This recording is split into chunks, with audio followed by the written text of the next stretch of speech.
మనందరి ప్రభుత్వం చేస్తున్న సంక్షేమాన్ని, ఇంటింటి అభివృద్ధిని చూసి తట్టుకోలేక ఈర్ష్యతో రాష్ట్రం శ్రీలంక అయిపోతుంది అని చెప్పి గతంలో ఇదే ఈనాడు, గతంలో ఇదే చంద్రబాబు నాయుడు గారు ఎన్నెన్నో సందర్భాలలో కూడా వాదించడం కూడా మన కళ్ళ ఎదుటే కనిపిస్తా ఉన్న సత్యం.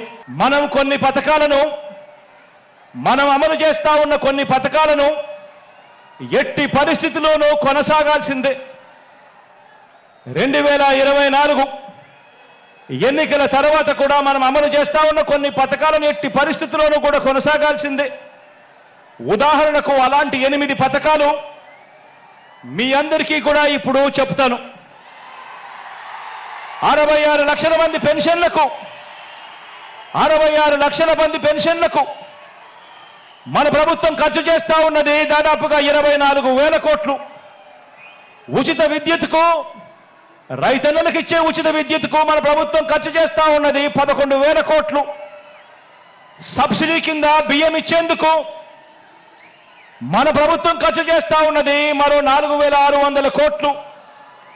ఆరోగ్యశ్రీ, ఆరోగ్య ఆసరా, 104, 108 ఇటువంటివి ఎవరైనా కూడా ఖచ్చితంగా చేయాల్సిన, ముట్టుకోలేనేటివి మరో 4,400 కోట్లు.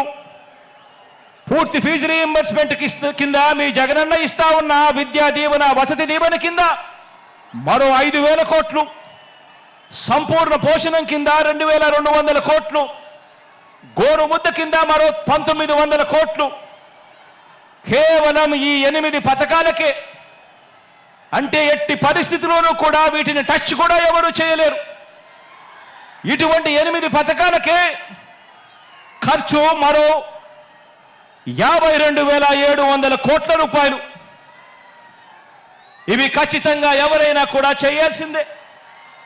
ఇవి కాక చంద్రబాబు నాయుడు గారు చెప్పిన సూపర్ 6 అంటున్న 6 వాగ్దానాలకు ఎంత ఖర్చు అవుతుంది అని లెక్క వేస్తే ఇది పచ్చి మోసమే అని తెలిసినా, అవి ఎవరూ కూడా అమలు చేయలేనివి అని చెప్పి కూడా తెలిసినా కూడా ప్రజలకు తెలియజేద్దామని చెప్పి లెక్క వేయిస్తే ఆ 6 పథకాలకు అదనంగా కావాల్సింది ఏటా మరో 73,440 కోట్ల రూపాయలు. ఇది కాక చంద్రబాబు నాయుడు గారు ఈ మధ్యనే 7వ హామీ అని చెప్పి బీసీలకు 50 ఏళ్లకే పెన్షన్ అదనంగా పెంచి ఇస్తానని చెప్పి తాను చెప్పిన 7వ హామీకి అయ్యే ఖర్చు కూడా లెక్కేసుకుంటే ఇది అదనంగా మరో 13,872 కోట్లు.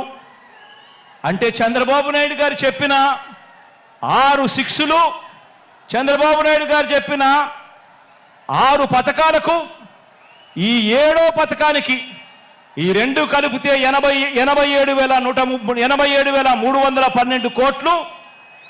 ఇంతకుముందు నేను చెప్పినట్టుగా 8 స్కీములకు ఎవరైనా కూడా టచ్ చేయలేని ఈ స్కీములకు, ఖచ్చితంగా ఎలాగో చేయాల్సిన అవసరం ఉన్న ఈ స్కీములకు ఖర్చు అయ్యేది మరో 52,700 కోట్లు. అంటే రెండు కలిపితే అక్షరాల 1,40,000 కోట్ల రూపాయల గురించి చంద్రబాబు గారు చెప్తా ఉన్నారు.